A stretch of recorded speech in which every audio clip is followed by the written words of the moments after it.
जैसा कि हम लोगों ने पहले राष्ट्रवाद के बारे में चर्चा कर लिया।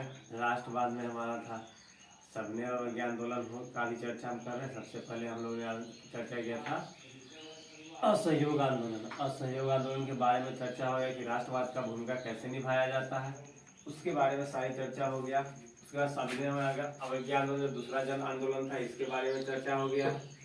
अब कह रहा है कि सबने अवज्ञा आंदोलन दूसरा जन आंदोलन था, तो इसकी शुरुआत में तो बहुत सारे कारण हुआ, क्योंकि कोई भी काम जो होता है, कोई भी चीज होता है, बिना कारण का कुछ नहीं होता।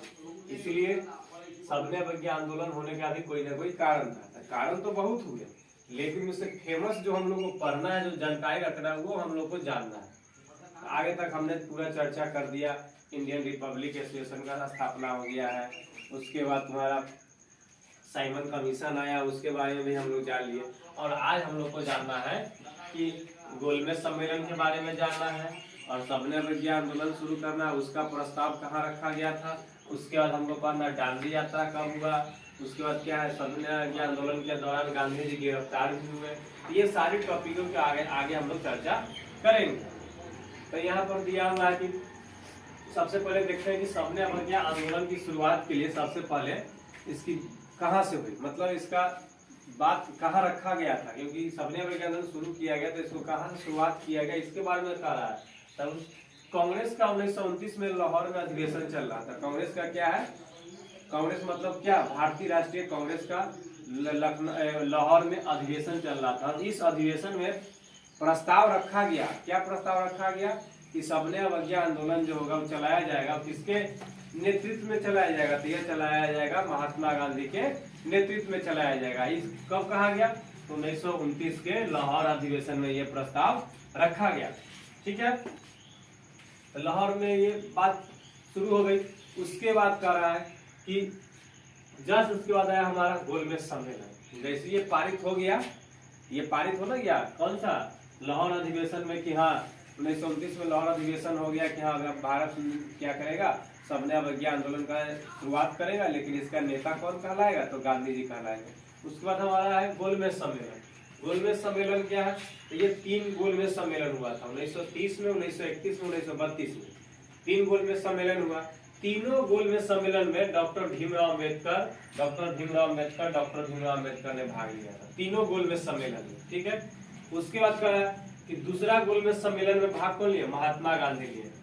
दूसरा गोलमेज सम्मेलन में भाग कौन लिया, महात्मा गांधी ने लिया। बस तीनों गोलमेज सम्मेलन में महात्मा गांधी ने भाग लिया दूसरा गोलमेज सम्मेलन में। इस आगे नहीं लेने का कारण क्या था, कि वो सबने अवज्ञा आंदोलन शुरू कर चुके थे। तो सबने अवज्ञा आंदोलन शुरू हो चुका था, इस कारण से वो तीसरे गोलमेज सम्मेलन में भाग नहीं लिए। तो हम लोग ने जान लिया कि सबने अवज्ञा आंदोलन जो शुरू हुआ ऐसे ही शुरू नहीं हुआ। क्यों, क्योंकि इसके शुरू होने के पीछे बहुत सारे कारण थे, जो हम पिछले क्लास में भी पढ़ चुके हैं और इस क्लास में भी हम थोड़ा जान रहे हैं। ठीक है, तो हमने जान लिया कि लाहौर अधिवेशन में इसका प्रस्ताव रखा है 1929 में। गोलमेज सम्मेलन के बारे में चर्चा हो गई। अब हम लोग को चर्चा करना है कि इसके अलावा और क्या कारण हुआ। तो इसके अलावा एक और कारण आता है दांडी यात्रा। दांडी यात्रा किसको कहते हैं, तो दांडी यात्रा के पीछे कारण नहीं है। दांडी यात्रा जो है साबरमती आश्रम से शुरू किया गया था। साबरमती आश्रम से ये दांडी यात्रा शुरू किया गया था। लेकिन दांडी यात्रा में गांधी जी ने दांडी यात्रा किया था, इसमें क्या था, नमक कर के विरोध आंदोलन था। नमक कर, जो नमक उत्पादन होता था ना, उस पर भी क्या था, अंग्रेज यानी ब्रिटेन का अधिकार था। तो गांधी जी ने नमक को, एक कारण तो ये भी हो गया कि कर के लिए, लेकिन एक कारण ये भी हो गया कि नमक ही ऐसा चीज है पूरे देश में, नमक ही ऐसा चीज है जो सबसे सस्ता भी, और हर जाति धर्म संप्रदाय के लोग उसको यूज करते हैं। कहीं नहीं लिखा रहता है कि हिंदू है तो नमक यूज करेगा, मुस्लिम है, सिख है, ईसाई है तो नमक नहीं यूज करेगा, कहीं लिखा हुआ मिलता है नहीं। तो गांधी जी का मेन फोकस बिंदु यही था, क्या, कि नमक जो है देश के हर आदमी, हर जाति, हर तबके के लोग नमक यूज करते हैं। नमक के बिना कोई खाद्य पदार्थ हम लोग का अच्छा नहीं हो सकता। तो गांधी जी ने एक बहुत अच्छा और सटीक उदाहरण लेकर के इन्होंने क्या किया, दांडी यात्रा शुरू की। तो दांडी यात्रा शुरू हुआ। तो दांडी यात्रा जो शुरू हुआ था, कब हुआ था, ये हुआ था 12 मार्च 1930 को। दांडी यात्रा कब शुरू हुआ था, 12 मार्च 1930 को। कहाँ से शुरू हुआ था? तो ये हुआ था अहमदाबाद साबरमती आश्रम के पास से शुरू हुआ। ठीक है, ये यात्रा शुरू हुआ था। ये यात्रा 12 मार्च को शुरू हुआ और 6 अप्रैल को समाप्त हुआ। 12 मार्च 1930 को शुरू हो गया और 6 अप्रैल 1930 को दांडी यात्रा 12 मार्च 1930 को शुरू हुआ और 6 अप्रैल 1930 को समाप्त हो गया। इस दांडी यात्रा में क्या हुआ कि 240 मील की दूरी तय हुआ। कितना हुआ?